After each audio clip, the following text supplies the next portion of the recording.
sponsor the family of anybody who has died till university. The armed forces does that, also. And so many things, the medical aspect that's followed, it's not, we're not doing, we wish we could do more. But again, we are also taking from the purse, from the resources available.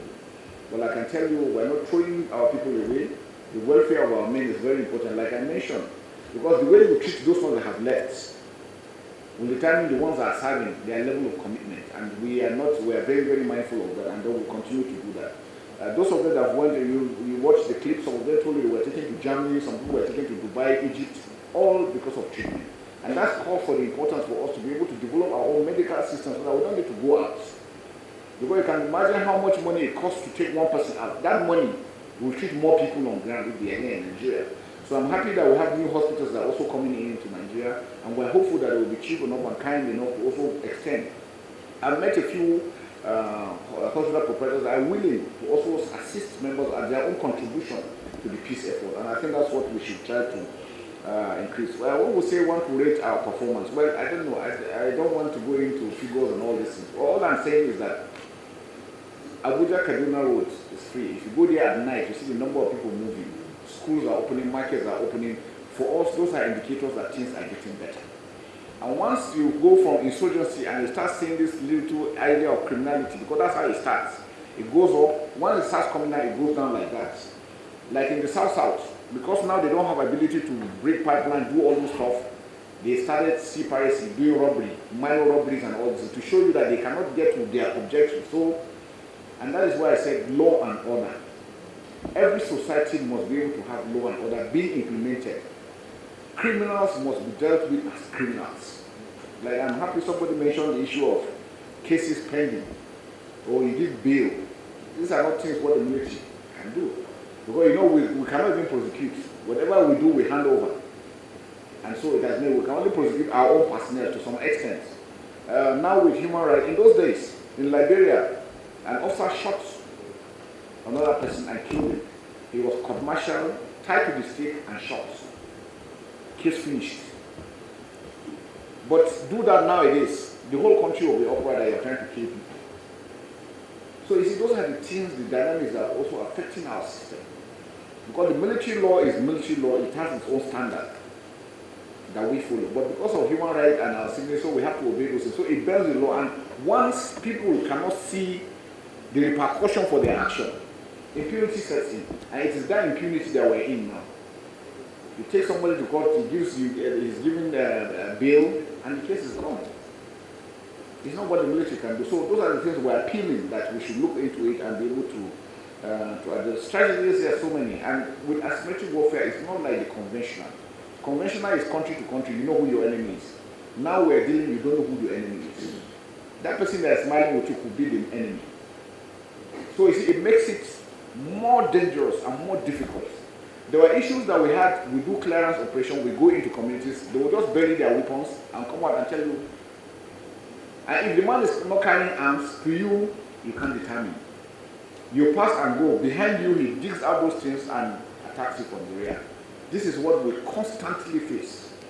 So when these things happen and actions are taken, then you hear people come with human rights. But one question I always ask us as Nigerians, have you ever wondered when we are succeeding so much, that's when this so-called human right or amnesty come after us? How many of them have been talking about the other wars presently ongoing? So why is it only our own that they're interested in? These are questions that we should ask ourselves. And there are some people, remember some people said 2015 Nigeria was going to pack up. This is 2020, 2025. 10 years later, we're still strong. So it's not everybody that means us well. And our ability to identify who are our friends and who are our enemies as a nation is critical in what we are doing. So I think these are areas we want to continue to do. From Sports Magazine, yes, I don't know whether you're covering our sporting events a lot. Yesterday we just finished the CBS Independence Basketball Competition. And because we see, one thing I feel, growing up we had the privilege, like the old man was born and raised in Sokoto. Growing up we had primary school sports, secondary school sports, university sports that engaged youth all through the year. Now do we have that? So we have so many youths not doing anything, they become willing tools. We need to go back to things like sports. Nigeria is a talented country. in every sport. With that, we can do and engage a lot of people. That will be their source of livelihood. Just like movies and Nollywood and all this. So we need to open up this, and that's why I said is the whole of society approach to tackling insecurity. Do we have a national ID card? Do we know how many Nigerians we have? Do you know who is a Nigerian? Your border is open. If any arrest is there, can you do a thumbprint and identify who the person is? But if we go abroad, where do you think it's easier for them to arrest somebody when a crime is committed? Every individual has a number. Your thumbprint, your picture, your address, everything is there. So it's easier for us to trace who you are. But now we have multiplication of I. You have the name, you have the BNI, you have the what and what, all not linked together. So my advice, let's do a comprehensive census. With technology, we can do census that can capture every Nigerian in the world that is alive. If you go to outside advanced countries, they can tell you this community X, there are 5,000 people, and that 5,000 is what, because they know. If somebody dies, they know. If somebody is, if there's birth, is known. Everything is captured. It's planning, and it checkmates insecurity. It's just like issue of toll gates. You know, there are some of the things we are looking for comfort. We jettison these things, and these things are all the things coming to play on us. Toll gates are also control measures. If something is stolen, somebody is identified, passing through a toll gate, you will be identified. So you see, those are these are measures that we need to look at as a nation. As we are looking at our border management, we build up a database so that every Nigerian, anything you do, they just tell you, give me your number. When they key in, they know who you are, they know everything about you, which hospital you are born, which school you went to. Nothing is hidden. Those are the things that I think we need to do. Also giving to follow up. Yes, Mr. President gave us a directive. We're working on it. That's why the service chiefs, you see them, they're not all there. Everybody's out in the field, making sure that we address this fully. Because we want to put this, but like I said, military effort is just 30%. 70% is non-kinetic. And it has to do with good governance, fairness, justice, equity. Because if you are ruling people and the people don't feel that, if you tell somebody to give the peace here and he's hungry or he's unemployed, there are easy tools to be used. So we must put all this together. That's why I say it's a whole of society approach to asymmetric warfare. And that's why it's very important. I don't know if I've missed anyone. The issue of insurgents, like I said, the Sahel on its own is what is bringing the pressure to Nigeria. The Sahel is open. You know, we have an ungoverned state from Sudan. You know that Sudan is on fire. Central African Republic has issue. Libya is open.